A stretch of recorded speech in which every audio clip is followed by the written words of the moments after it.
All right. Steve Leisman, thanks so much. We've assembled a team of experts to take a closer look at what the Fed may do in its next move and its impact on the market. That's the focus in today's Survival Guide. Tony Dwyer is equity market strategist at FTN Midwest Securities. Kathleen Stevenson is director of global economic research over at Credit Suisse, and CNBC contributor Ron Insana is managing director of Insana Capital Partners. All join us today.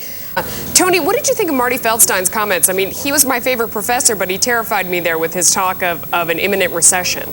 Well, Melissa, I'm not a very good academic when it comes to economics. I wasn't trained there, and I'm certainly not an economist. I'm an equity market strategist. Fortunately for me, I have to look at what actually works versus what should work. And what actually works is when interest rates go down, it buffers some of the economic decline as long as they go down enough. And in our view, that's been the case. We've been kind of anticipating this mid-cycle slowdown. And if you look at consumption expenditures, which are now about up 4.7% year over year, they're doing exactly what they've done in the middle of the last two cycles. They are weakening toward that 4% level.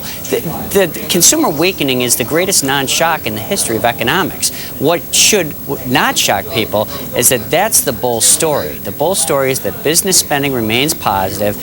As the consumer weakens, it allows for lower interest rates, stable inflation, and multiple expansion. The risk being, if credit spreads widen out enough and stay wide, where it shuts down that business lending and therefore business growth. And that's where our fear is. However, obviously we don't think that's going to be the case. Our target's 1,800 for next year on the S&P 500.